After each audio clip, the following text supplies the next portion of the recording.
Good morning or good afternoon, depending on your time zone.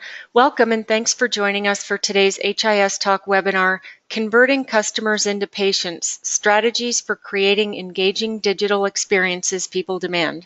It's brought to you by HealthWise. I'm Lori from HIS Talk and I'll be moderating. We have two speakers today. First up will be Josh Schley. Josh is the Senior Product Marketing Manager at HealthWise. And joining Josh will be Antonia Chappelle. Antonia is the Director of Consumer Solutions at HealthWise. And with that, I'll turn it over to you, Josh. Thanks so much, Laura. I appreciate it. And you know, as I was looking over the invite list for this webinar, I was really impressed to see a lot of very important people on the line. So I definitely appreciate the time that you're taking, and hope you'll see some value in what we have to present today. And just as a little bit of a commiseration with you, I just recently joined HealthWise, but I was marketing manager and digital strategy manager for a large integrated health system in Idaho and Oregon. So a lot of the experiences I'll be talking about today are drawn from personal experience. And today we're really talking about patient experience. And so I think it's always helpful to set the stage and define patient experience. And you know, a lot of health systems out there are really investing in customer or patient experience roles and departments even. We saw that at the health system that I was at. We grew that quite a bit. Plus, I mean, it makes sense that these sorts of departments and roles are growing. It's represented on your CAP scores, on your reimbursement, on the experience of care composite score for Medicare, for example. So patient experience is important. And as far as what patient experience actually is, I find it really helpful to define it. And there's always this great quote I like to refer back to on the definition of patient experience from the Barrel Institute. It says, "The sum of all interactions shaped by an organization's culture that influence patient perceptions across the continuum of care." And, you know, I know there's a lot there, but I think it's helpful that, you know, the Barrel Institute packed so much in there. But let's break it down a little bit. There's a few words highlighted there. First of them being interactions. When we talk about patient experience, it can't just be siloed in one place. It's all of those touch points between an organization and a patient, whether in person or not, or as we'll learn a little bit more about today, in the digital space is just as important as in person. Secondly, patient experience is about perceptions. You know, what your patients recognize, what your consumers recognize, what they understand and remember based on their experiences and the experiences of their family, friends, and things that they see is ultimately not only what they share with others, but just their guttural instinct towards your brand overall. And third, continuum of care. You'll see that in the quote there. And it's important that patient experience be represented across the entire continuum, because if there's fragmentation in one area and they have a terrible experience in one area, it's likely going to taint their entire experience. In fact, I was hearing a statistic the other day that said it takes an average of 5 positive comments to negate a negative one. Something to perhaps take with your departments as well. Always provide 5 positive comments to your fellow employees for any possible negative one. But why is patient experience so important? It needs to be considered part of your daily work. Considering a lot of you are in the marketing arena, patient experience is becoming increasingly important, not only because of the things that we just talked about, it being represented across the continuum of care, but also because it's going to benefit your organization in these 3 major ways. Positive patient experience is going to increase patient engagement, enhance revenue, and improve your reputation. We're going to talk a little bit about each one of these in detail here. So positive patient experience matters, first of all, because it can create better patient engagement. So what exactly is improved engagement? What does that mean for you and your organization? Well, increased engagement means that patients or consumers are going to actively seek your organization when an issue arises. They're also going to recruit others to engage with your organization, whether that be family, friends, or everybody on their Instagram feed. And when patients better engage in their health, when consumers better engage with their health, hospitals and health systems all see benefits.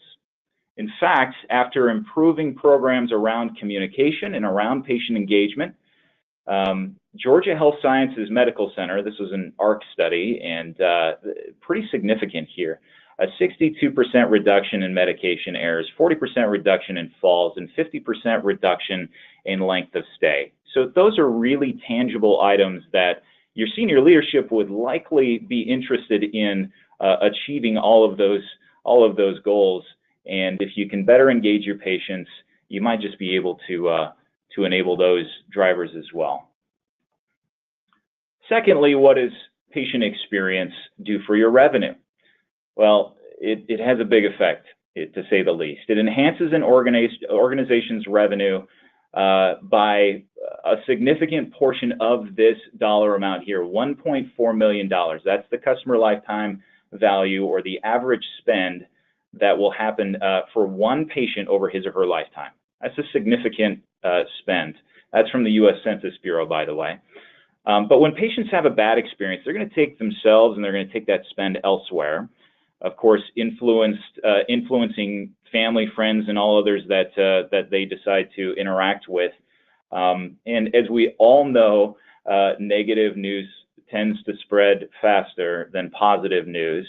In fact, I remember being at the health system I was at, and I'm sure many of you have dealt with this. You have social media posts that go viral, and seemingly small experiences have made a huge difference.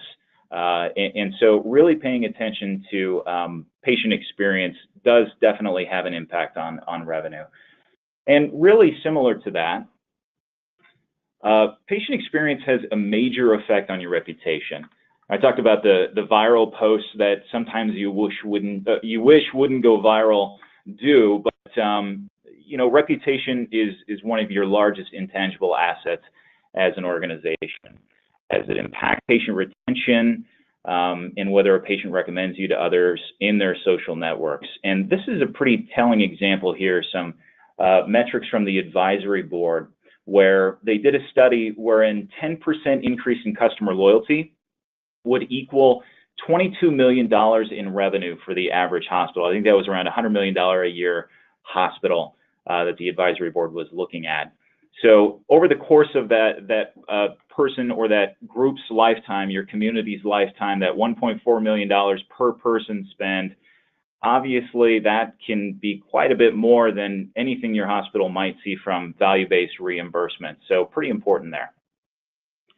So we talked a little bit about patient consumer experiences in the digital space, and actually to expand more on that, I'm going to turn it over to Antonia.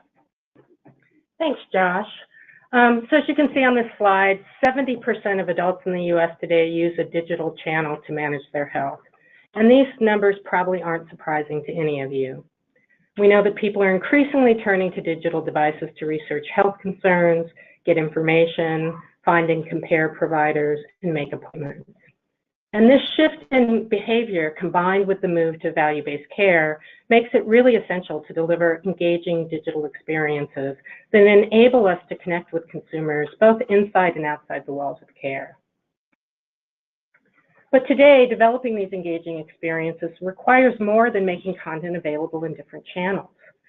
Consumers not only want access to health information in a variety of these channels, but they have high expectations.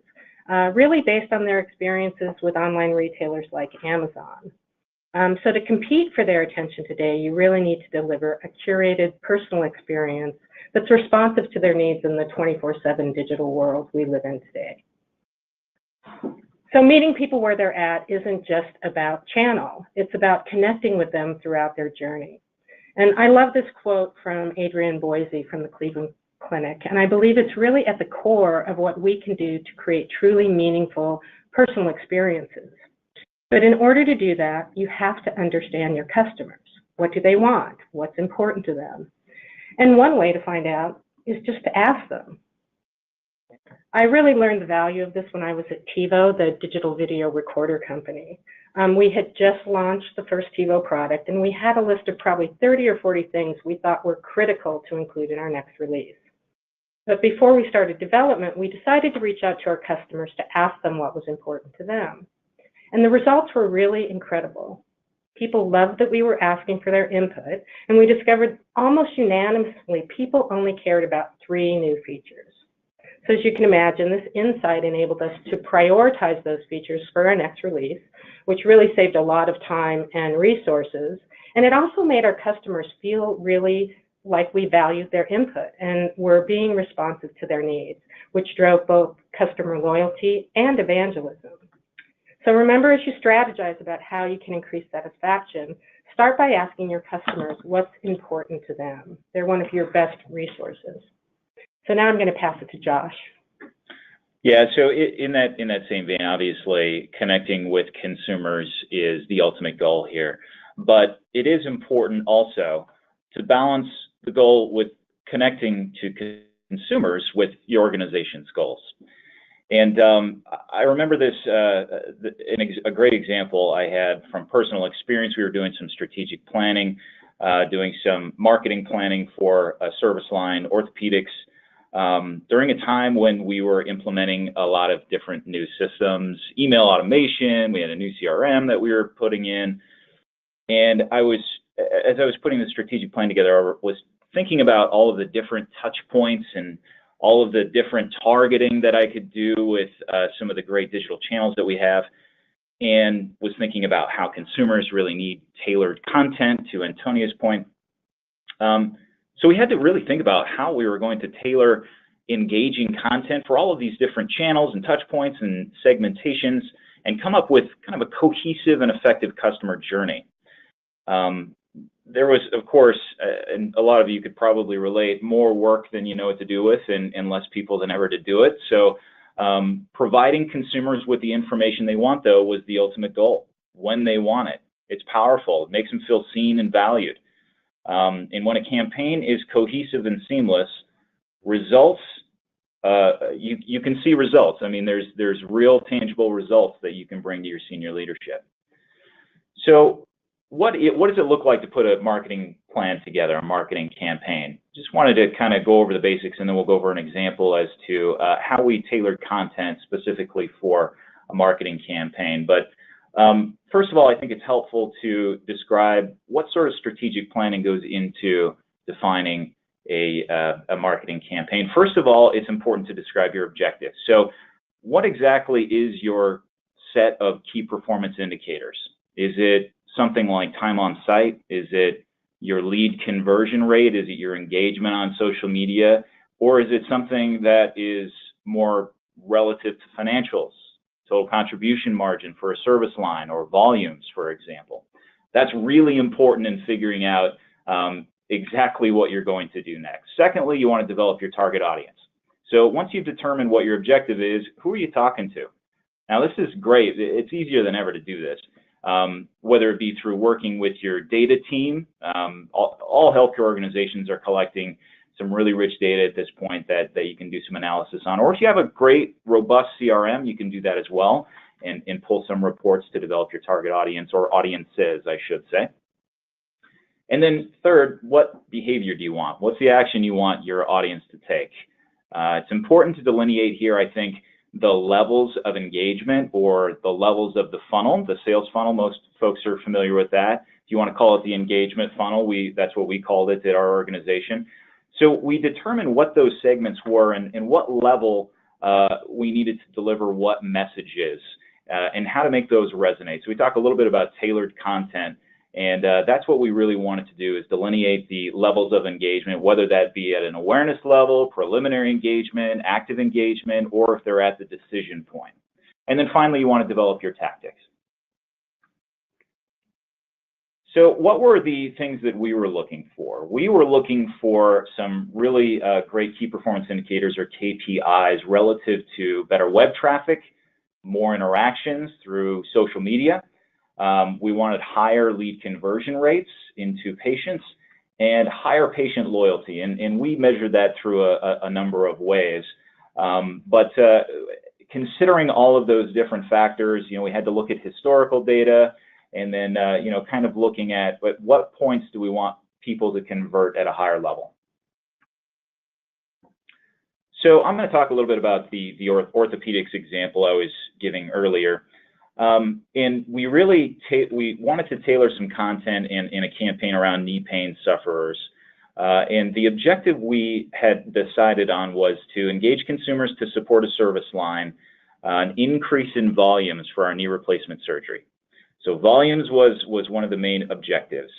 The audience, those with knee pain who may be considering knee replacement surgery. We looked at the demos, the behaviors, the affinities, the appropriate channels and messaging for each, and we'll talk a little bit about that. Whether it be a sports-focused message or surrounding mobility for an older demo, we looked a lot around that. And then our goal was to make sure that folks booked an appointment, obviously, and the right patients booked an appointment. With one of our orthopedic specialists, we had a joint replacement program. So here's a good example of how that looked from a tactical level. First of all, we knew through our research that people struggle with understanding what knee replacement actually is and how the surgery works. So we specifically targeted this email by drawing from our CRM system first. We did some research in there and some data analysis, and then some qualitative research to figure out that, yeah, people don't really understand what knee replacement surgery is and how it works. So we created an email campaign, an automated email campaign, and we linked them to a video. We found that video was a really great way to clearly explain treatment. It's engaging and it's informative, and it addressed the fears that we knew from research were true about procedures, about the procedure that we had performed in our joint replacement center, and that definitely helped address that specific concern. Next, we knew that those patients would be worrying about pain coming back after surgery. Obviously, pain is a huge issue that you need to address when somebody's thinking, is the juice worth the squeeze? Do I actually need to get surgery or not? And so we sent them, depending on how they responded to the last email with the video, a graphic that features vast majority of people, as you can see here, who have surgery are still pain-free 2 years out. And we would often accompany this with our hospital-specific patient stories, for example, or other interviews with providers on a landing page. Depending on their response to the previous emails, we would often consider them in the decision point phase, and this was more of an active message. And many of the prospective patients we were targeting here with knee pain were considering surgery at this point, so we really wanted to tailor our message around how it works. And at this point, they're in the really in-depth in their research phase. And to address this with tailored content, we linked them to easy to understand information about the effectiveness of knee replacement surgery. We surrounded that with some great patient stories and videos there. And of course, that content that they're really looking for that addresses their specific needs. We had a clear call to action up in the top right-hand corner there. And of course, we had tracking pixels set up on that to go back into our CRM so we could take credit for that lead conversion. And of course, by this point, you've gone through the phases of engaging them at different levels, which actually does help in your orthopedic specialist operations as well. These patients are pre-qualified for knee replacement surgery. They've already looked at the content. They've already engaged with the content. Clearly, surgery is something that they've decided is important. So they've kind of gone through that decision process in their mind already, and that helps with optimizing the time for your surgeons. Here's another example. This is not orthopedics, obviously, but we're talking a little bit about flu season. This was a campaign that we wanted to put together, and I know a lot of you put together flu season campaigns. They're really important, particularly for primary and urgent care. We wanted to engage our existing patient population, and we wanted them to get a flu shot. So this was pretty simple, pretty easy call to action. But obviously, we want to make sure there's a lot of confusing messages out there about the flu. So we want to make sure to address that. But our goal was to have them visit a clinic or a mobile vaccination site to get their shot. I'm going to talk a little bit about how we engaged through social media. So this is an example of a Facebook post that we did. And we specifically addressed the worries that people have around the flu shot. And I don't know about you folks, but here in Idaho, where I'm presenting from today, I actually serve on an immunization committee, and the anti-vaxxer crowd has a very large voice still.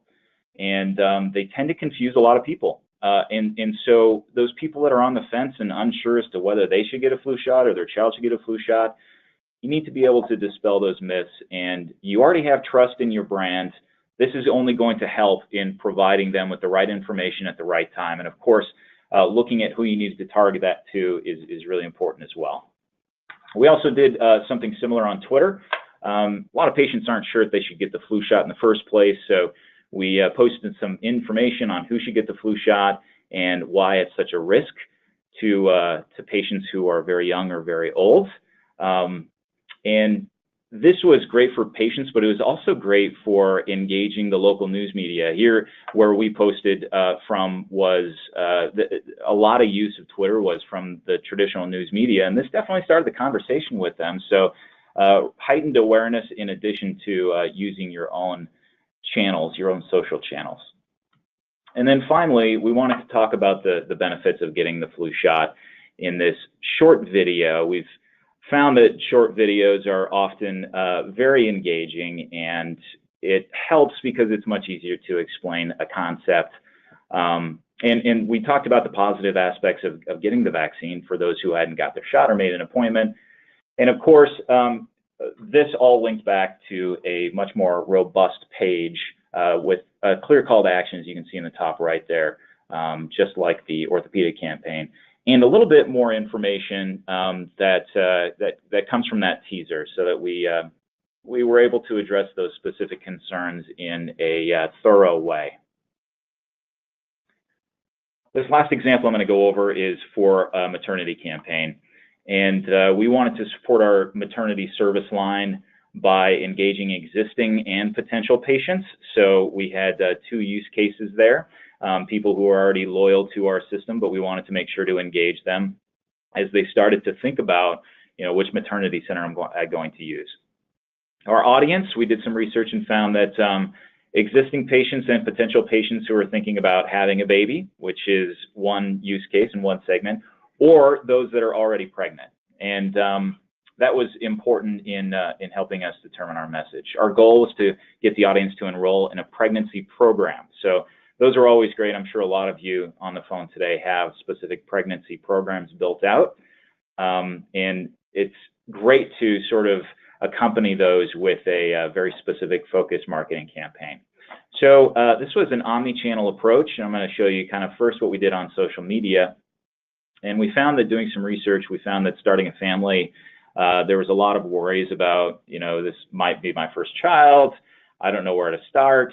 So we posted a link around Mother's Day, which was a great time to do that, on easy to understand information about planning for pregnancy. It helped connect them to our brand even before they were a patient. And of course, a lot of these things drove back to a landing page that I'll go over here in a bit, but a lot of it gave maternity center tours, video tours, or at least encouraged them to get maternity center tours. Here's an example of a Twitter post that we did for the maternity campaign. A lot of women who are newly pregnant, we found, were looking for answers about where and how to get medical treatment in the first place. And so we developed some personas from the research that we had done and targeted this specific message with the midwives were a really important message here as well, because a lot of people are confused about midwifery and midwife programs, and they seem to be growing across the country, hospital-based midwives. So this was a great way to engage that population with the traditional physician approach, but also having that ancillary service of the midwives available to them in their pregnancy journey. And then finally, we did an email or a series of emails, but here's an example. This was sent out following a positive test result at a clinic. So we had an automatic trigger built in through our CRM system. and spoke to their specific needs. What's next? This was all part of our pregnancy program. It was a longitudinal program that engaged people at specific points that we knew they would be looking for information. So we gave them some tips on getting ready for a baby, and these were received really well, and to-be moms are really engaged with this sort of content. They have a tendency to really seek this stuff out. And then, once they were enrolled in the pregnancy program, a lot of you have this, but apps are really popular among women who are pregnant, and this was a great way to give them a central place for everything that was branded to our organization. It had appointment booking, it had reminders, easy to find education. It helped us communicate between patient and care team, and definitely helped them feel understood and valued and improve that patient experience. And speaking of patient experience and engaging patients, I'm going to turn it back over to Antonia. She's going to talk a little bit about creating digital and web experiences that engage to their fullest. Thanks for sharing those examples, Josh. So we know that consumers expect more personalized, high-touch interactions, but 81% of consumers report that they're unsatisfied with their digital health experiences. So what are some things that we can do to improve satisfaction? Well, many people today start their journey at search. So 1 in 20 Google searches are health-related. So an important part of a digital engagement and patient acquisition strategy is really search engine optimization. And for SEO, the words and the media that you use matter. So for example, if you include a video on your landing page, your site is 50 times more likely to appear on the first page of search results than a traditional web page. And there are also some great tools out there like Google Trends, which is free, that you can use to test different keywords or titles to make sure that people can find your content easily. Personalization is also a buzzword we regularly hear, but what does that really mean? This is an area where consumer expectations have really changed. Consumers expect you to know them and provide relevant and meaningful information. So when we shop online, Amazon knows what we've searched for, what we've purchased, and even things we might be interested in. So it isn't enough anymore just to insert someone's name into an experience and call it personalized. And not all platforms are created equal. 86% of people prefer to communicate with companies using two-way messaging platforms like Facebook, Twitter, or SMS. And we also can't ignore emerging channels like virtual assistants and smart speakers. Today, there are over 43 million smart speakers in the US alone, and it's projected that 50% of search is going to be voice by 2020, which is just a couple of years away. So these platforms allow us to have conversations with our customers, which fosters more understanding, engagement, and increases satisfaction, but we also need to be prepared to be responsive in these channels. 32% of consumers that comment on social media expect a response within 30 minutes, which is a pretty high bar for most organizations. So to support these types of digital experiences, you have to have content that enables you to tell your story and support a wide variety of use cases and delivery channels, as Josh's examples demonstrated. Content really needs to be flexible, up-to-date, easy to find, concise, easy to understand, and available in different media. Trust is also a really important part of developing a lasting relationship with your customer, and becoming a resource for up-to-date, expert-reviewed content that's easily accessible makes you the go-to resource when your patient is seeking health information and services, especially when there's so much misleading information available on the web today. So to create these fast, frictionless experiences, it's critical to make it easy for consumers to find what they want when they want it. As Josh outlined, start by determining what your objective is, then organize your content to lead your customers through the story in an intuitive way. And I think it's really important to create breadcrumbs that take people through the funnel from acquisition to engagement and conversion. This reduces the friction for your audience and enables you to achieve your organizational goals. And it's also important that your content solution make it easy for you to construct these types of campaigns and experiences that connect related content. We also need to make different types of content available to serve different audiences. So providing text, video, and images supports individual preferences and learning styles. And then analytics data can help you optimize your content mix. Metadata can also allow for seamless integrations between different modes of interaction so that users can access content in varied ways on different devices.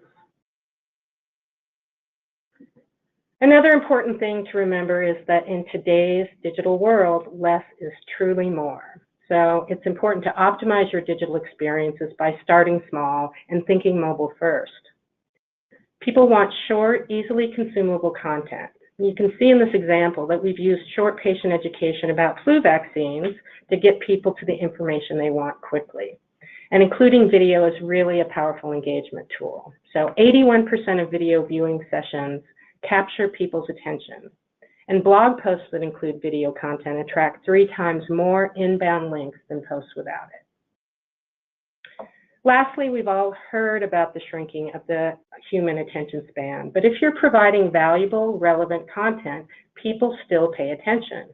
In fact, research shows that when people are in this kind of lean forward mode, they're 1.5 times as likely to pay attention. And people are almost 2 times as likely to engage when they're watching online video.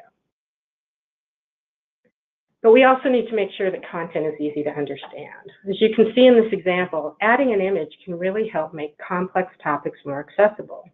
So as the adage goes, you know, a picture or a video is often worth 1,000 words.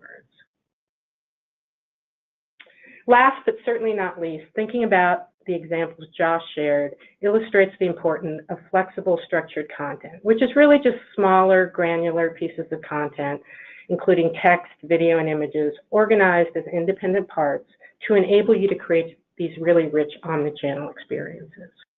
And being able to access content through an API provides additional flexibility to support different channels and use cases and keep your content always up to date. So in closing, creating an engaging consumer experience really isn't a one-size-fits-all undertaking. As we work to meet consumers where they're at, we have to be mindful of their journey and infuse the experience with not only trusted information and guidance, but also with humanity and empathy. If we can do this, we can build strong relationships that help us close the engagement gap and increase patient loyalty, satisfaction, and revenue. And as you can see from the statistic, when people have a positive experience with your brand, they share it with their peers, which is one of the most influential forms of marketing we have today. So thank you very much for your time today. All right, great. Thank you, Antonia. Now we'd like to open it up to the audience for questions. As a reminder, please use the questions section in the GoToWebinar panel to submit them. First question, beside websites, email, and social media, are there any other channels you would recommend for engaging consumers in the digital space? Well, again, I feel like the emerging channels on the conversational user experiences, whether it's chatbots, virtual assistants, and smart speakers, are being adopted so rapidly. That's a great way to engage people today. You mentioned content needs to be organized in a logical way. What is your approach for accomplishing that? Well, at HealthWise, we have a robust consumer taxonomy, which helps classify and organize information. And working with structured content and metadata, that also enables you to get the right content to people at the right time in the right channel. Okay, thank you. Next question, how do you support organizations that may be new to using patient education in the digital space? Yeah, this is Josh. You know, what we would tend to do is we would go in and we would have a look at your organizational goals first. What are your business goals? What do the service lines need?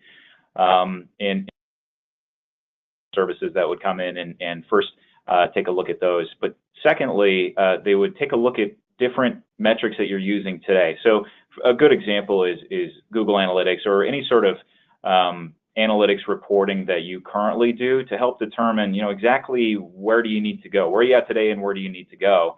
Do your metrics need to change? Are there more meaningful metrics that align with your business goals? And then from there, recommending some solutions that could help get you there. With so many channels to manage, how does one implement a solution like this without adding staff or workload to existing staff? You know, I think that it's always tough in particularly in health systems right now. We had where I was at, we had a small but mighty team. And it's really about relying on technology. And in relying on technology to do some of the work for you and automating some of these things in a way that, as Antonia talked about, is flexible so that you can set up the foundation, let it run and make small tweaks as you go, is really going to optimize your time. So a great example of that would be an email automation journey. If you can set up an email automation journey that triggers for specific types of procedures that have been done or appointments that have been had or a specific type of demographic that has interacted with you in a certain way, and then from that point on, you send emails relative to open rates and video views and whatever it might be. You set that up once and then sort of tweak as you go, look at the analytics. That's really going to be the future and the only way that you'll be able to capture that omni-channel approach with a limited staff. Yeah, and I would just add to that we also have something called the content browser, which is a great tool for marketers. It gives them access to almost 30,000 medically reviewed topics, plus videos, images, and slideshows, so that you can really easily curate content for omnichannel delivery. Yeah, and that's the other thing. I mean, if you can get a content set that's really already been clinically reviewed and you don't have to deal with that, we spend so much time trying to find physicians to talk to or advanced practice providers to talk to about a certain medical issue, and then so we could put it on our website or whatever that might be. It's not really the ideal situation. It does require a lot of investment of time. And having a sort of a content set that you can rely upon, that you can just pull something from, know it's clinically reviewed. If you want to put the physician's name on it, you check with them first. That's really going to be a huge time saver. Can you talk a little bit about how you know your content will resonate with consumers? Well, at HealthWise, we do a lot of user testing to ensure that the content that we're developing is engaging and resonates. You know, it's also, I think, the onus is also on us to constantly go back and use data and analytics to ensure that things are engaging and then change out the content if it's not working. But we go through a rigorous process here to ensure that things really are connecting with people. You know, and from a internal operations perspective, for a health system marketing department, for example, it is, again, really important to make sure that you have your segmentations well defined. If you don't, you're going to be delivering messages that are sort of jolting or just don't make a whole lot of sense, you know, that delivered at the wrong time in the wrong place. So making sure that you have those segmentations defined and that you're reaching them in the right channels with the right message at the right time is really important. And it's not going to be exactly right when you first start. It's sort of an iterative process that you get better at over the course of time. Do you have any patient education resources you can share? Yes, we can. We can definitely follow up with a lot of those different things. Absolutely. All right. And I think that's going to be part of what you'll receive after the webinar. Absolutely. Okay, terrific. Well, that was our last question, so we'll conclude the webinar. I want to thank everyone for joining us today, and thank you, Josh and Antonia, for the interesting and informative presentation. As a reminder to attendees, keep an eye out for an email from us with links to the recording as well as a PDF version of the PowerPoint presentation. And we look forward to seeing you at our next HIS Talk webinar, and I hope you all enjoy the rest of your day.